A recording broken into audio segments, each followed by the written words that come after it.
This video is for the Explore Hierarchy assignment. Now this one's going to be your first assignment that you're using InDesign instead of Illustrator to create your document. If you have questions about InDesign, I'd suggest just looking at the InDesign preview video, but I'll go through the things that you need to complete this assignment. So what we're going to do is we're going to use InDesign, and part of the reason we're using InDesign is because we're dealing with more text, and it has better features to be able to deal with multiple page documents and text documents. And so what we're going to do is we are going to create visual hierarchy. We're going to explore visual hierarchy and some of those signals that can create hierarchy. And so some of the signals could be weight or color, or uppercase versus lowercase. It could be alignment, it could be spacing, and there are examples in your textbook of that. And what we're going to do is we're going to use this text right here that's in the assignment, and we're going to place it in our InDesign document. And so I'm going to move this over so we can see our instructions at the same time. We're going to create a new InDesign document. And this new InDesign document needs to be 8 inches by 8 inches, okay? Now, if you see right here, the default is in points and picas. And what we can do is we can actually type 8 inches, make sure and do the 8-inch mark. If you don't put the inch mark in, it's going to be a lot different size, because if you do 8 picas, that's going to be super skinny. So, because there are 6 picas to an inch, so we want to do 8 inches. Make sure you put the inch mark in. Now, when you hit, the other thing that we want to do is, if you notice right here, it says without facing pages. We want 6 pages, and the difference is, if I tab over, facing pages has 2 pages in a double page spread. If I uncheck that, it will stack those instead. So I want them stacked instead of facing pages, and now I'm going to hit OK. Now if you wanted to change your units of measurement so that it's more familiar to you, you could go to InDesign Preferences and then go to Units and Increments, and you can change it from picas to inches. When you have a document open and you change this, it's only going to change it for that one document. So when I create a new document, it's going to use points and picas for that new document. If I wanted to change it globally so that it's for every new document, make sure you don't have a document open. Go to Preferences, Units and Increments, change it to inches. And then when you create a new document, it should show up in inches here. So if that's how you'd prefer to work, that's totally fine. The other thing that you can do, and you can do this in all the Adobe programs, is if you go to this upper right hand corner and you hold the Control key on the keyboard, or if you right click, you can change between points and picas and inches in your measurements in your document.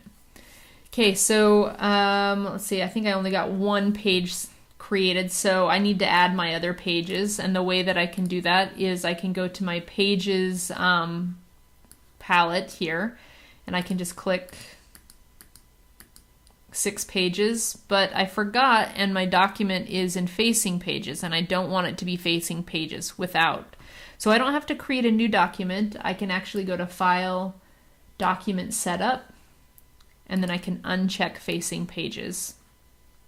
So now I've got my document set up, and what I'm going to do is I'm going to copy this text, and in InDesign you can't just click and start to type your text or add your text. Everything has to be in a text area. There's no type on a path.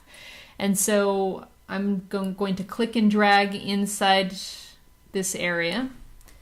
I'm going to paste that text here. And what we're going to do is this very first one, we're going to set the text to 12-point Myriad Pro with 14-point leading, left align, and no spaces between the lines.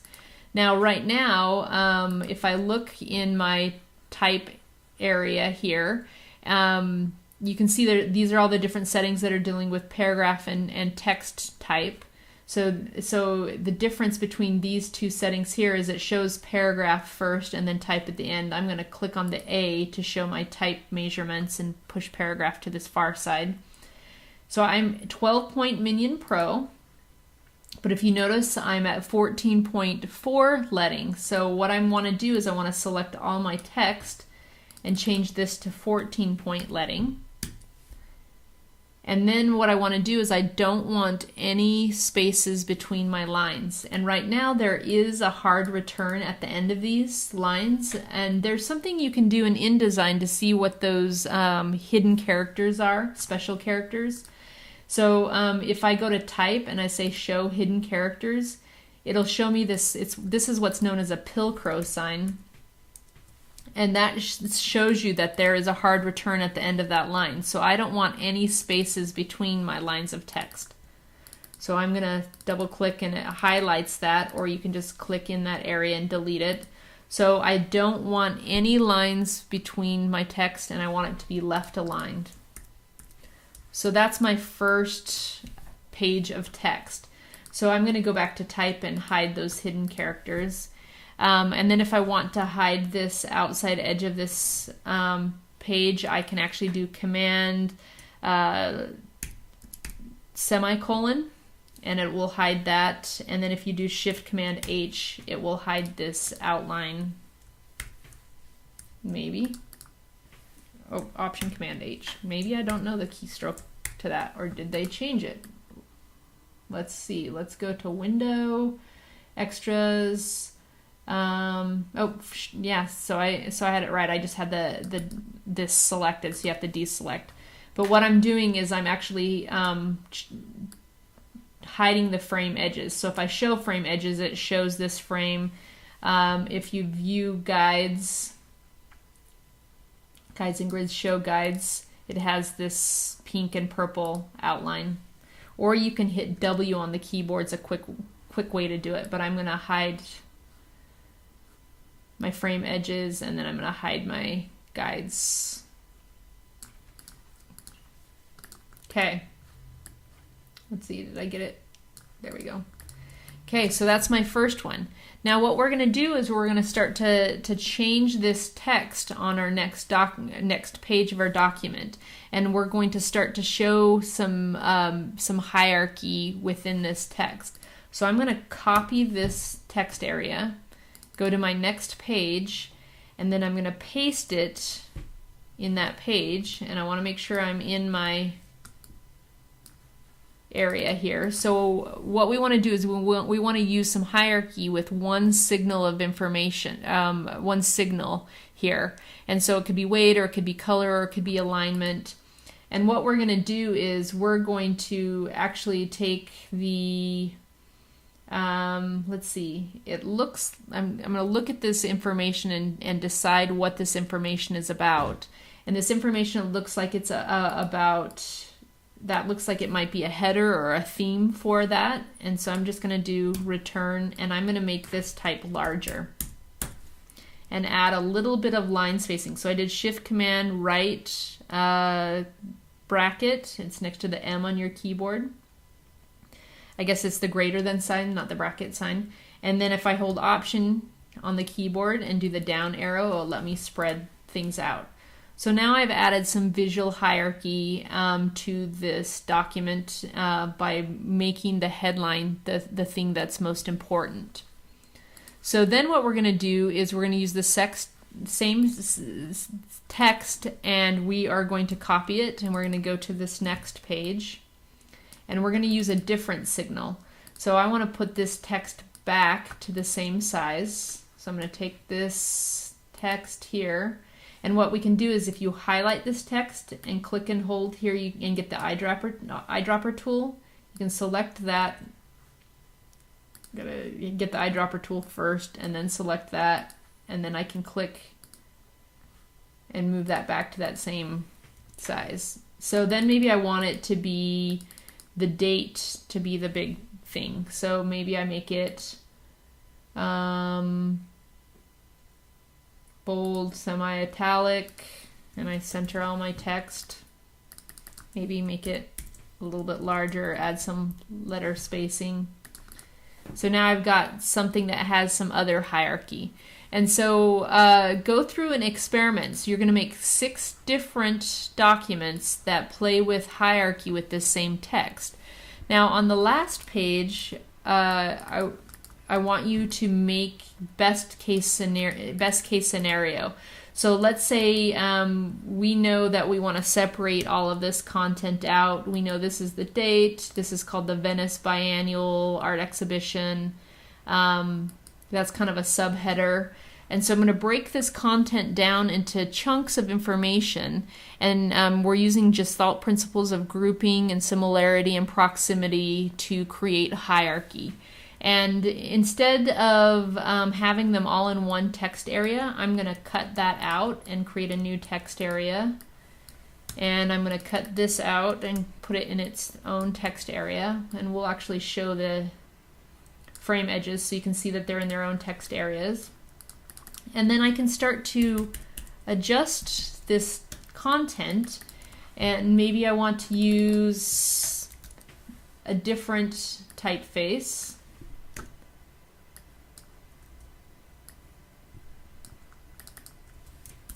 And maybe this I want to be in a different color.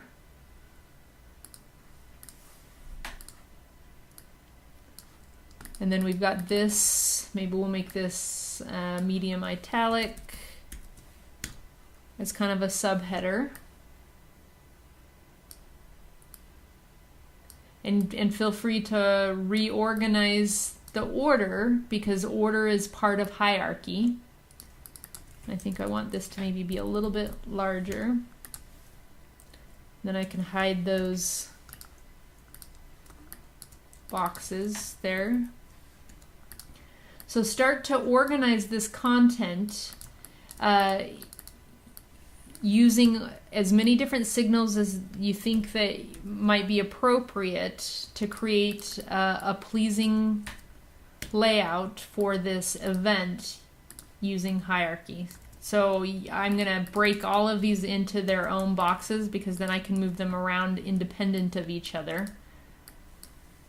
So I can show those so you can see how they're all different. And then you also have to think about what's important. So maybe we've got this header. Maybe we want to break up this header with a background color. And we're going to make this black instead. Make this text white.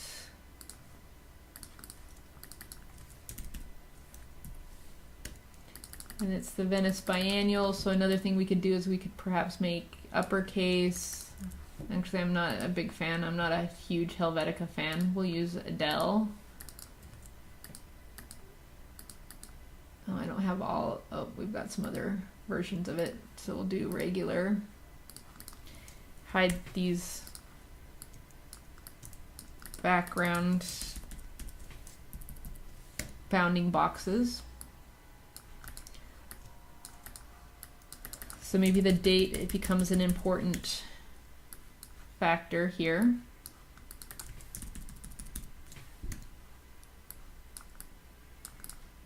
And then you can start to see that we're building some hierarchy of importance, and that's part of my process is to save something. So we're going to save this explore hierarchy.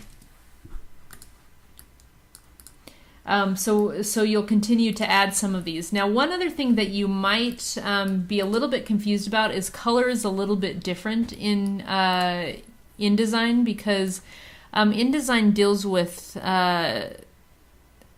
and for lack of a better way of saying it, real colors. What you need to do is you need to be more particular about how you add those colors.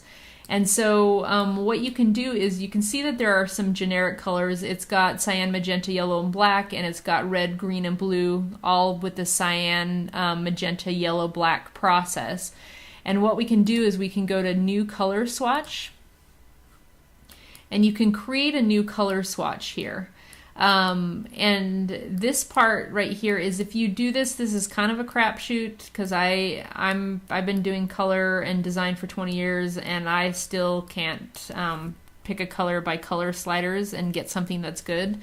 You can either load in your swatches that you created, your ASE file, or what you could do is, if you click and hold on the color mode, choose a Pantone color. And a Pantone color are pre-made swatches that are meant for printing, and it will load a bunch of different Pantone colors. And I actually like to use the Color Bridge Coated. Any of them will work, but then when you select that and you hit OK, it will add it to your swatches here. And then you can start to use these additional colors. Now this is supposed to be type only, so don't add anything but shapes. If you wanted to, you could add, because this seems to be about art, so I'm just going to use my pen tool, and I could add an organic shape in the background perhaps. We'll fill that with the color and change the tint, which is adding white. Send it to the back. So you can add shapes like that, but no images. But you should have 6 different layouts, and the first few are going to be kind of boring, because you're going to do, your first one is just putting that text and set it exactly what the step number 2 tells you. And then you're going to start to play with different variations of hierarchy. And then when you get to the 6th one, use as many variations as you think are appropriate. And then when you're done, you're going to save your document, and that creates your INDD. And this is another thing that's different about InDesign, is InDesign, you don't save as to create your PDF document. If you do a save as, you'll notice that that option is not here. It lets you create your document, a template, and a markup file. The way that you create a PDF file in InDesign is you go to File, Export, and then you can see it gives you tons of different options. And we want to do an Adobe PDF print, and then you hit Save, and then it'll give you these settings where you can choose press quality, and you'll have all your pages, so all the other settings should be okay. And then I usually check View PDF after exporting, and what that will do is it'll automatically open it so you can make sure it looks okay. So I'm going to hit Export, and it brought up my document, and you should have one PDF with multiple pages. So hopefully that's the information that you need to be able to complete this assignment. Let me know if you have any questions. Thanks.